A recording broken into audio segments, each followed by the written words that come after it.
जय श्री हरि। आप सब कैसे हैं और कैसी रही आपकी दिवाली? कैसे मनाया आपने ये 5 दिनों का उत्सव? और सबसे बड़ी बात मुझे ये बताइए कि आपने कितना प्रदूषण फैलाया और कितने पशुओं को आपने कष्ट पहुंचाया पटाखे जलाकर? क्योंकि देखिए, ये जो एक समुदाय है ना, जिसको बहुत चिंता होती है हमारे त्योहारों के समय पर्यावरण की, पशुओं की, इनकी चिंता का हमें ध्यान रखना चाहिए। तो आपने इस चिंता का ध्यान कैसे रखा, या ये कहूँ कि आपने इनकी चिंता को कैसे बढ़ाया?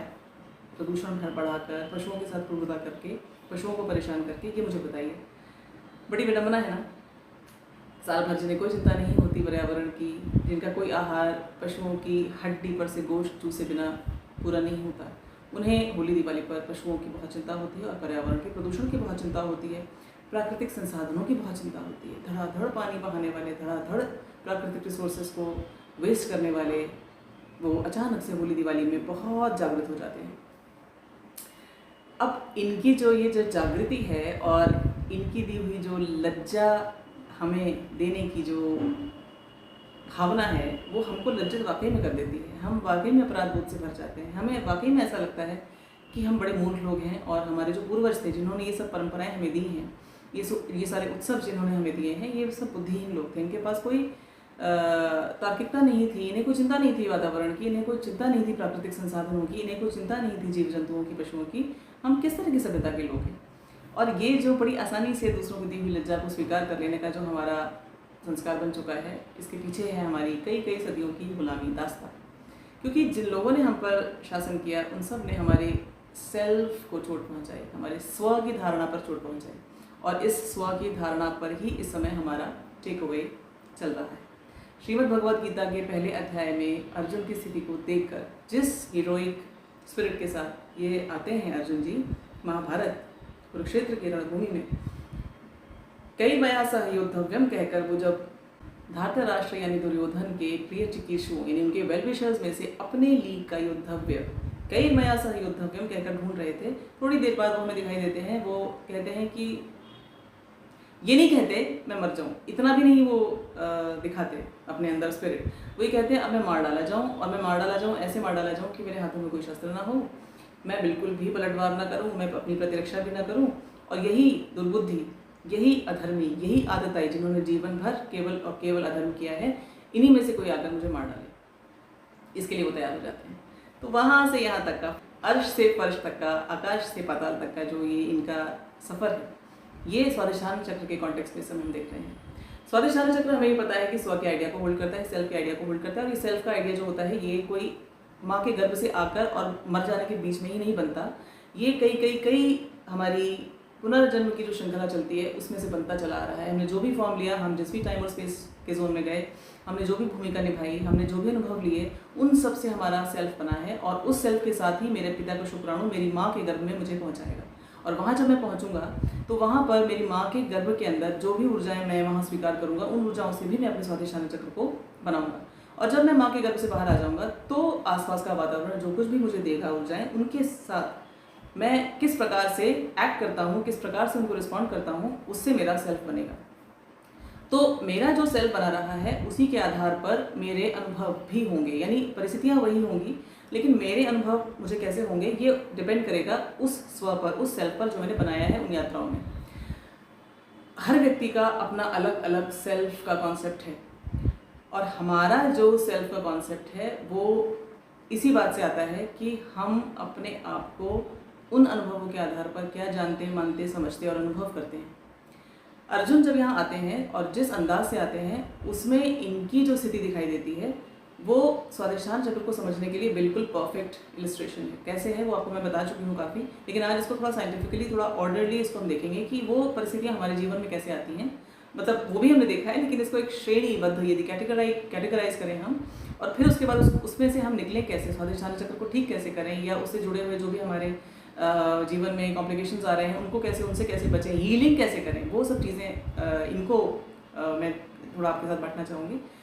तो जो भी हमारे स्व के साथ, सेल्फ के साथ चोटें पहुँचती हैं हमें, स्वादिष्ठान चक्र पर जो आघात आते हैं, वो उनको हम 5 मोटी मोटी श्रेणियों में बांट सकते हैं, बल्कि मैं कहूँगी 6 मोटी मोटी श्रेणियों में बांट सकते हैं।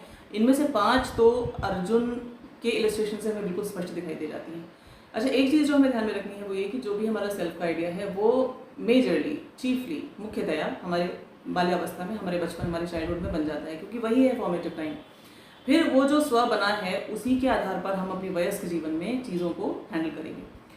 लेकिन ऐसा नहीं है कि जो बचपन में हो गया बस वो रिटन इन स्टोन है, ऐसा नहीं है, क्योंकि व्यक्ति पर डिपेंड करता है अंततः सब कुछ कि वो अपने प्रति किस प्रकार से कमिटेड है। बचपन की दी हुई जो भी उसकी स्वदेशांत चक्र की चोटें हैं उनको वो आगे जाके ठीक कर सकता है, उनको हील कर सकता है, लेकिन पहले उसके लिए उन्हें समझना होता है कि मुझे कौन सी चोट आई है। तो कौन सी 5 चोटें मेन जो होती हैं वो आपको बताऊँ मैं। सबसे बड़ी चोट अबैंडनमेंट, छोड़ दिया जाना, त्याग दिया जाना, परित्यक्त की भावना। जब आपको ये लगे कि जिन लोगों को आप वैल्यू करते हैं, जो आपके अपने हैं, जिन्हें आपके साथ होना चाहिए, वो आपके साथ नहीं है, आपका परित्याग कर दिया गया है। दूसरी चीज़ रिजेक्शन। जो कुछ भी आप हैं एज अ पर्सन, जो भी आपके गुण हैं, आपके प्राकृतिक जो स्वभाव हैं जिनके साथ आप आए हैं, चाहे वो आपके फिजिकल एट्रीब्यूट्स हों, चाहे वो आपके मानसिक मनोवैज्ञानिक एट्रीब्यूट्स हों, चाहे वो आपकी बुद्धि क्षमताएं हों, या आपके वेज ऑफ एक्सप्रेशन हो, जैसे आप अपने आप को अभिव्यक्त करते हैं, उसको यदि अप्रूव ना किया जाए, उसको यदि वैलिडेट ना किया जाए उन लोगों के द्वारा जिनको आप वैल्यू देते हैं, तो ये होता है rejection. Not being accepted, not being approved, not being validated, this is rejection. फिर आती है तीसरी चीज़ है ह्यूमिलिएशन। आपको ऐसा कोई अनुभव मिला जिसमें जिन लोगों को भी आप वैल्यू कर रहे थे या जिस चीज़ को आप वैल्यू कर रहे थे उसको लेकर जब आप किसी के सामने प्रस्तुत होते हैं तो आपकी उस बड़ी वैल्यूड चीज़ को, वो कोई प्रोजेक्ट हो सकता है, कोई आइडिया हो सकता है, आपका कोई विचार हो सकता है, आपका कोई भाव हो सकता है, या आप स्वयं हो सकते हैं, उस पर कोई आक्षेप इस प्रकार से दिया जाए या आपको अनुभव में आए कि आपको ह्यूमिलेट किया गया, आपको लज्जित किया गया, आपको शेम किया गया, आप एम्बैरेस्ड फील करते हैं, ये एक चोट होती है। फिर अगली चोट होती है ट्रीजन, बिट्रेयल, डिसेप्शन, धोखा, छल। जब आपको ऐसा लगे कि आपके विश्वास को तोड़ा गया है, आपके साथ विश्वासघात हुआ है, जिन पर आप डिपेंड करते थे उन लोगों ने ही आपके साथ ऐसा किया है जो आपने कभी एंटिसिपेट नहीं किया था। और फिर होता है इनजस्टिस, अन्याय। आपको जब ऐसा लगे कि जो आपके साथ किया गया, जो आपको दिया गया वो न्याय संगत नहीं है, ऐसा नहीं होना चाहिए था आपके साथ। तो ये है 5 बड़ी बड़ी चोटें, और अर्जुन को आप देखते हैं ये चोटें खाते हुए।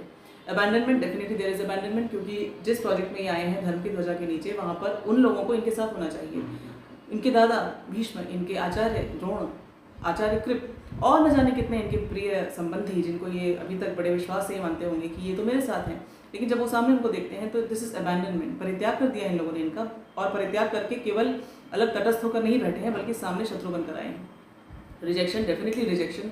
धर्म की ध्वजा के नीचे अभी ये कह रहे थे कई मया सह युद्धव्यम अस्मिन् रण समुद्र में, और फिर धार्तराष्ट्र से दुर्बुद्धे युद्धे प्रिय चिकीर्षवः कहकर जिन दुर्बुद्धे धार्तराष्ट्र के वेल विशर्स में से अपने लड़ने योग्य लोगों को ढूंढने वाले थे, अब देखते हैं कि वहाँ सामने जो लोग खड़े हैं ये तो वो लोग हैं जिनके सामने कभी युद्ध करना ही नहीं चाहता था। यानी कि ये जो मैं करने आया था, अधर्मियों के साथ युद्ध, दुर्बुद्धियों को बुद्धि देने आया था, धर्म की ध्वजा को स्थापित करने आया था, इस प्रोजेक्ट को इन लोगों ने रिजेक्ट कर दिया है, इन्होंने एक्सेप्ट ही नहीं किया है, वैलिडेट ही नहीं किया है, अप्रूव ही नहीं किया है।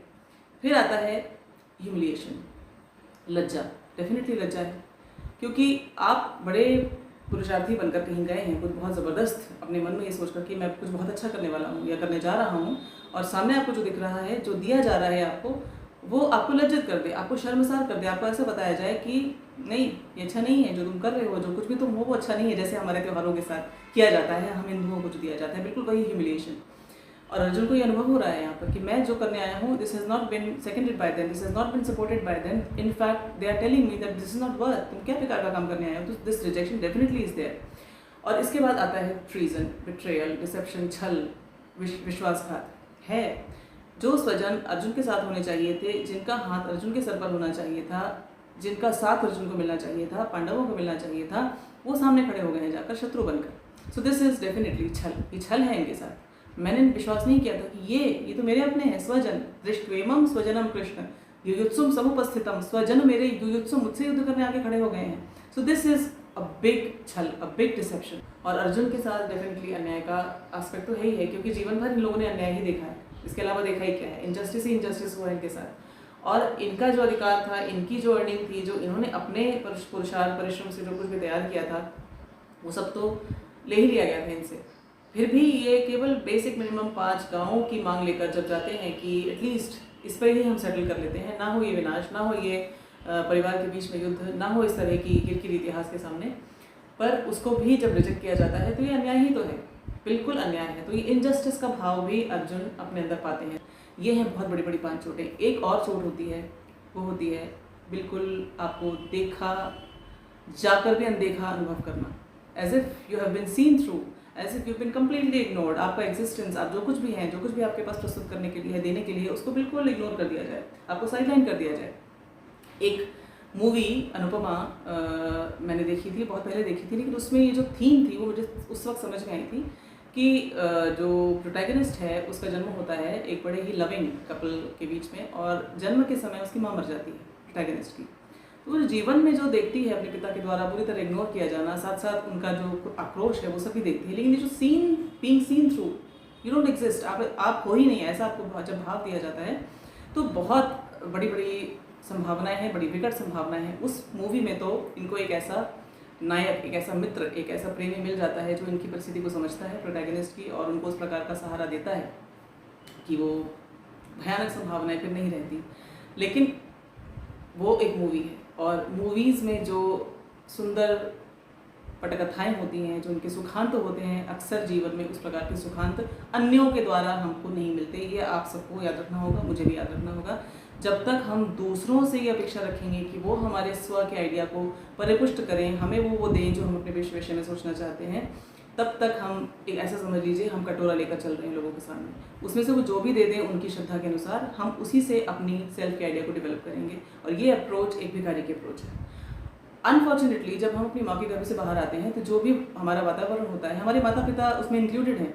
यदि माता पिता बहुत अपने स्व में एस्टैब्लिश्ड हैं और जिसको उन्होंने संतान बनाकर जन्म दिया है, यदि उसके प्रति वो सचमुच में शुभ इच्छा रखते हैं, उसकी वेलबींग की कामना उनकी सच्चे मन से है, उसको एक व्यक्ति समझकर उसकी स्वतंत्र यात्रा, इंडिपेंडेंट जर्नी को वो ऑनर करते हैं, तब तो ये चीज़ नहीं होती है। लेकिन यदि वहाँ पर बात उल्टी है, पेरेंट्स खुद ही अपने स्व में एस्टैब्लिश नहीं है किसी भी कारण से, किसी भी स्वभाव के चलते, तो ये इस संतान के स्व के आइडिया को डैमेज करेंगे। जन्म लेने के बाद ही नहीं, हमने ये देखा था पिछले वीडियो में कि जन्म से पहले ही से डैमेज करने लगेंगे। तो इस डैमेज से व्यक्ति जब रूबरू होता है, इस डैमेज को सबसे जो बड़ा इम्पैक्ट जिस अपनी ऊर्जा शरीर पर लेता है, वो हमने देखा था मूलाधार चक्र पर तो आता ही आता है, क्योंकि वो है बेसिक सर्वाइवल का चक्र। लेकिन स्व जहाँ पर बैठता है वो है स्वाधिष्ठान चक्र, और जब स्व पर इतना कुछ आ जाए तो वो स्वाधिष्ठान चक्र पर ज़रूर बहुत नकारात्मक प्रभाव छोड़ेगा। और जब नकारात्मक प्रभाव छोड़ेगा तो केवल ऐसा नहीं है कि वो थोड़े समय के लिए आके और छूट जाएगा, वो अब ये स्व की यात्रा जन्म जन्म की यात्रा है, अनंत से अनंत तक की यात्रा है। जो कुछ भी मैं उस चोट से अपने स्व पर पाऊंगा, उसी को लेकर मैं एग्जिट लूँगा, यहाँ से निकासी लूँगा मृत्यु के रूप में, और फिर जब अगले फॉर्म में, अगले स्पेस या और टाइम के जोन में मैं पहुँचूँगा, तो उसी भाव के साथ फिर उन्हीं परिस्थितियों में, उसी प्रकार की परिस्थितियों में फिर अपने आप को मैनिफेस्ट कर लूँगा, जिससे मैं फिर उस भाव को जी लूँ। आगे जाके श्रीमद् भगवद गीता में ही श्री कृष्ण कहेंगे, यम यम वापि स्मरण भावम त्यजत्यन्ते कलेवरम तम तमेव इति कौन्तेय सदा तद्भाव भावितः। यानी जो जो भाव अपने मन में लेता हुआ, रिकॉल करता हुआ व्यक्ति अपने कलेवर को, यानी इस क्लोथिंग को, इस बॉडी को छोड़ता है, उसी भाव को वो उसी भाव से भावित होकर, यानी उसकी जो बीइंग है वो उसी वाइब्रेशन पर होती है, और उसी वाइब्रेशन के साथ वो फिर अगले फॉर्म में पहुंच जाएगा। बिल्कुल एग्जैक्टली सेम वाइब्रेशंस, बिल्कुल एग्जैक्टली सेम सेटअप ऑफ, बिल्कुल exactly same constitution of the self के साथ। तो ये इतनी डरावनी एक पॉसिबिलिटी है। अब स्वाधिष्ठान चक्र को पहले समझ लेते हैं एक बार फिर से, एक नई दृष्टिकोण से। स्वाधिष्ठान चक्र हमको ये पता है कि 4 बेसिक मूल फंक्शंस को होल्ड करता है, मेरे सेल्फ के आइडिया को, मेरे सेल्फ एक्सप्रेशन को, मेरे सुख की, आनंद की खोज को, उस परसूट को, और मेरे सेक्सुअल या यूँ कहूँ मैं क्रिएटिविटी के बिल्कुल ग्रोस स्तर को, बिल्कुल स्थूल सृजनात्मकता को, यानी सेक्सुअल जो हमारी प्रोक्रिएटिव फैकल्टी है, रिप्रोडक्टिव फैकल्टी है, प्रजनन की फैकल्टी है, उसको ये होल्ड करता है।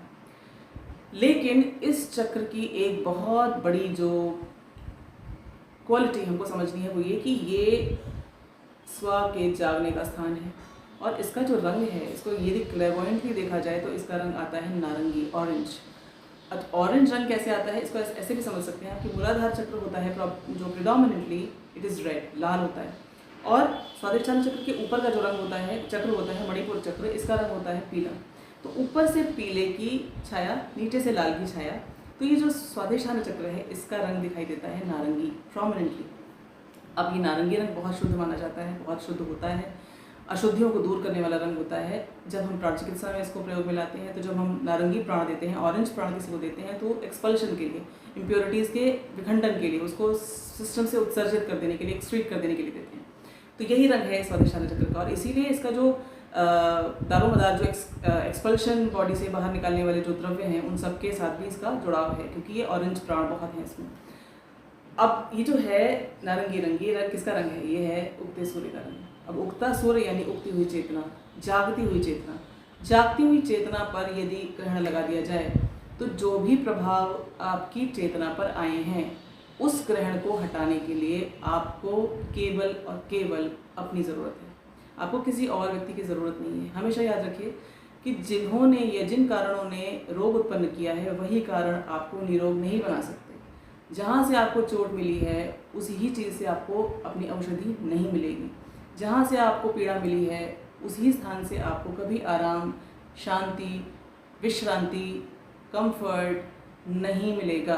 यानी पहली चीज़ जो हमें सीखने वाली है वो ये कि चोट चाहे जैसी भी हो, कैसे भी लोगों के द्वारा दी गई हो, उससे बाहर निकलने का, उसको हील करने का, अपने स्व को बनाने का, अपने स्व को स्ट्रेंथन करने का जो काम है वो केवल मेरा है। ये यात्रा केवल मेरी है। अन्य लोग जो आसपास आए हैं वो इसलिए मुझे दिए गए हैं क्योंकि वही बात, जिस वाइब्रेशन के साथ, जिस कॉन्स्टिट्यूशन ऑफ एनर्जी के साथ मैंने पिछली बॉडी छोड़ी थी, पिछला शरीर छोड़ा था मृत्यु के थ्रू, बिल्कुल सेम उसी कॉन्स्टिट्यूशन के साथ मैं फिर से आ गया इस परिस्थितियों के सेट में, इन लोगों के सेट में।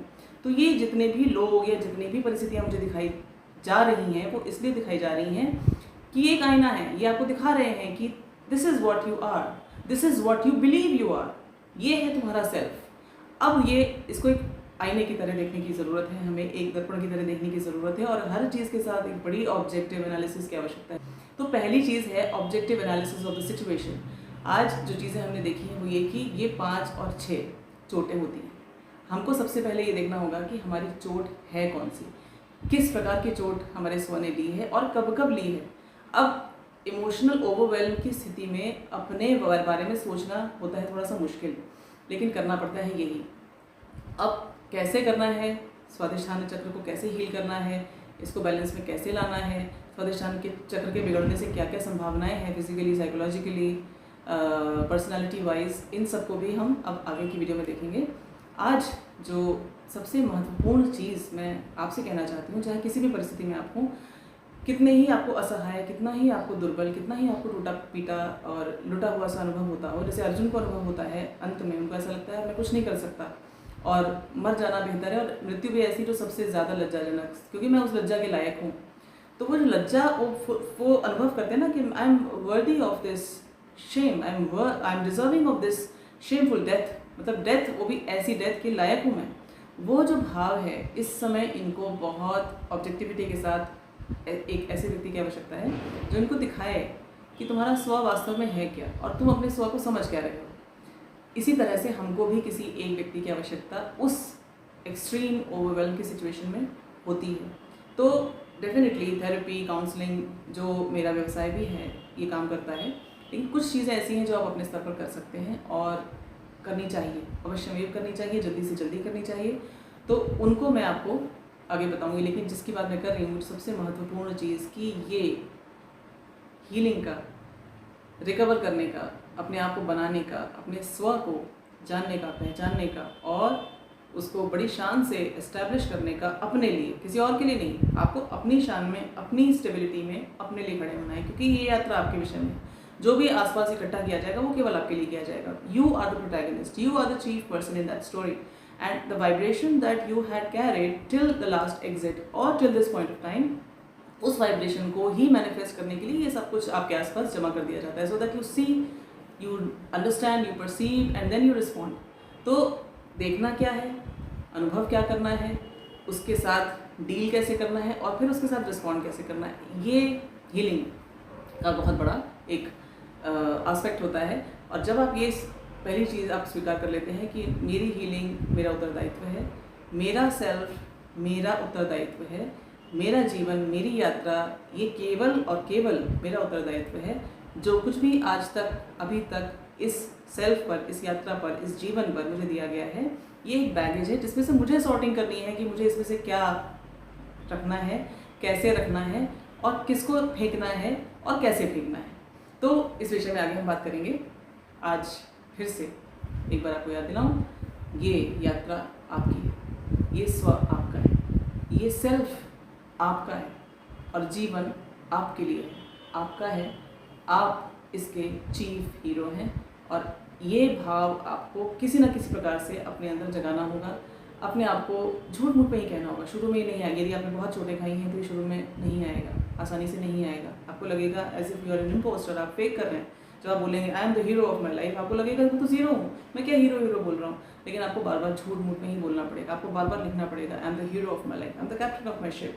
और ये बार बार इस इन्फॉर्मेशन को प्लीज़ अभी फ़िलहाल के लिए, अगले वीडियो तक पहुँचने से पहले मैं आपको ये एक होमवर्क देती हूँ कि बस हर पल ये बोलते रहिए, ये जीवन केवल केवल मेरा है, इसका प्रोटैगनिस्ट मैं हूँ और इस कथा के थ्रू जो कुछ भी बनाना है, जो कुछ भी कॉन्स्टिट्यूट करना है, जो कुछ भी क्रिएट करना है, वो मेरी जिम्मेदारी है, ये किसी और की जिम्मेदारी नहीं है। चोटें किसी और ने भले ही दी, लेकिन हीलिंग मेरी जिम्मेदारी है। इसको याद रखना है।